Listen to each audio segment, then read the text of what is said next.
Now let us discuss the question in part 3. How do we exactly come to know about this civilization? So what were the major and primary sources जिससे हमें civilization के बारे में पता चलता है? So as you already know students, I was talking about the Bible in the last segment. So Bible के Old Testament में, particularly in the book of Genesis, fine, it was mentioned about the city of Shemer, जिसको सही prove करने के चक्कर में a lot of archaeologists were sent to excavate Mesopotamia. So basically Bible is one of the primary source which tells us about the city of Mesopotamia, that is Sumer. तो Sumerian civilisation का एक सबसे older context हमें पहला prime source Bible ही मिलता है. Fine.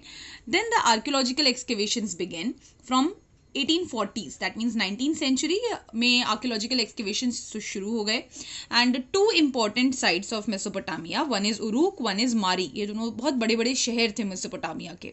So these sites were excavated which is the second prime source. Through these archaeological excavations, we arrived to a lot of archaeological evidences. क्या क्या मिला archaeological evidences में? So ornaments, बहुत सारी jewellery मिली है. एक ब्लू कलर का stone है जिसको लैपिस लजुली कहते हैं, उसकी बहुत सारी ज्वेलरी मेसोपोटामिया में मिली है. फाइन. देन बहुत सारे टूल्स मिले जिससे हमें पता चला कि फार्मिंग इनका मेजर ऑक्यूपेशन है एंड वो प्रैक्टिसेस को करते थे. देन काफ़ी अलग अलग तरह की पॉटरी मिली है. फाइन. एंड बिल्डिंग्स मिली हैं, बिल्डिंग्स एज सच, टेम्पल्स मिले हैं, हाउसेज मिले हैं, and a lot of clay tablets, more than 5000 in number. इतने क्ले टैबलेट्स वहाँ से मिले हैं, विच टेल्स अस अबाउट कि पढ़े लिखे लोग थे.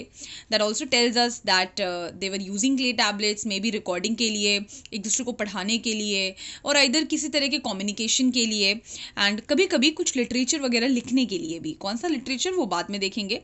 सो archaeological evidences are important. Beside that some travelogues and some scholarly research work. तो ट्रैवलॉग्स में जो ट्रैवलर्स ने लिखा मेसोपोटामिया के बारे में, उस टाइम के पीरियड, ट्रैवलॉग्स नहीं, उसके बाद में, मतलब 5000 BC में कौन से ट्रैवलर घूमते थे और ट्रैवलॉग लिखते थे. But we are talking about जो कुछ ट्रैवलर्स उस टाइम पीरियड के थे, that means approximately around AD period में हम आ गए हैं. फाइन, हम BC पीरियड की बात नहीं कर रहे हैं. तो जो एकदम 6th 7th century 8th century वाले ट्रैवलर्स थे जो उस पीरियड के बारे में उसके बताते थे, जो भी इंफॉर्मेशन उन्हें पता थी वो थोड़ा बहुत काम में आती हैं. एंड स्कॉलर का जो रिसर्च वर्क था based on all the archaeological excavation. So if you integrate it together, there are basically 4 prime sources. One is the Bible. Bible की वजह से ही archaeological excavations that begin. After that, the archaeological evidences that we have found related to Mesopotamia, and then the travelogues and the scholarly research work. So you can categorize the sources into 4 categories. Okay.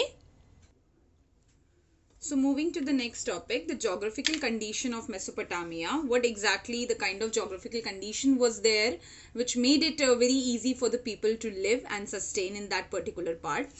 So just look at this small little diagram. So see that Mesopotamia, as we know, was the land between 2 rivers, right? So if you see northern part में अगर Mesopotamia के हम देखें, there was a huge grassland, steppes grassland. Fine. अभी भी आज की date में भी स्टेप्स जो हैं, steppes are initially the largest grasslands in the world. ये ग्रासलैंड्स आपको Mongolia, little part of China, Kyrgyzstan, Russia में इतने लंबे एरिया तक एक्सटेंड किए हुए मिलते हैं. मतलब यूरेशिया में अगर देखें तो बहुत बड़ा घास का मैदान है ये, राइट. सो ये steppe grassland, they use to touch the borders of northern Mesopotamia part, and that is why जो स्टेप्स ग्रासलैंड थे वो एक बड़ा इंपॉर्टेंट एस्पेक्ट थे, because these grasslands were favourable for what, for pastoralism, for herding and for grazing. तो लोग जो हैं अपने डोमेस्टिकेटेड एनिमल्स को यहाँ लेके जा सकते थे, ग्रेजिंग कर सकते थे, हर्डिंग कर सकते थे, and that is why pastoralism as an occupation के लिए भी they were really favourable. Fine. So Mesopotamia के कुछ लोग इसलिए पैस्टरलिस्ट बने बिकॉज स्टेप ग्रासलैंड उनके पास अवेलेबल था. After that, in the southern area, if you see, there is a great Syrian desert followed by the Sahara desert. तो desert क्या करते थे? They were favorable because they provide date palms, मतलब खजूर मिलते थे उन्हें. पोपलार लीव्स, पीपल के पत्ते, जिससे वो बेसिकली पत्तल बना लेते थे. तो कुछ यूटेंसिल्स जैसा काम उनके लिए वो करते थे. And date palms were favourable because as a dry fruit it work well for them. वो इसकी ट्रेडिंग भी करते थे और इससे बहुत पैसे कमाते थे. And after that in the eastern part there is a river Euphrate. So Euphrates basically worked as like river that can provide a good communication for trade, because अब देखिए साउथ से लेकर के नॉर्थ मेसोपोटामिया किसी को अगर जाना हो तो यूफ्रेट रिवर एक बहुत अच्छा मोड है ट्रांसपोर्टेशन का. And beside that they use to practise agriculture. So agriculture के लिए एक बहुत अच्छी रिवर ये मानी जाती थी. So that is why Euphrate was basically the one जिसके आसपास मेसोपोटामियन सेटल्ड हुए. That is why this river was important. And then if you see in the western part there is river Tigris. So agricultural productivity के लिए Tigris was good. And इन दोनों के बीच का एरिया सबसे उपजाऊ जमीन which is called as the fertile crescent. So fertile crescent is basically the land of Mesopotamia. So this is what the geography of Mesopotamia is, and you can understand students that how favourable it was for them to have this kind of geographical condition. And that is one of the reason कि शायद ये area इतना जल्दी develop हुआ as compare to other areas, because यहाँ क्या नहीं है, यहाँ 2 रिवर्स हैं, यहाँ पे काफ़ी अच्छी ज़मीन है जो बहुत अच्छी है फार्मिंग के लिए. तो ऐसा नोमैडिक ह्यूमन जो चाहता है एक सेटल लाइफस्टाइल, उसको घास के मैदान मिल रहे हैं ताकि एनिमल्स जाके वहाँ पे आराम से खाना खा सकते हैं, चर सकते हैं. एंड डेजर्ट मिल रहा है उसको ताकि उसको ड्राई फ्रूट्स मिलते रहें, एक कंजम्पशन मिलता रहे. तो एक सिक्योरिटी भी हो रही है डेजर्ट की वजह से, बिकॉज बहुत ज़्यादा ट्राइब्स अटैक नहीं करेंगी.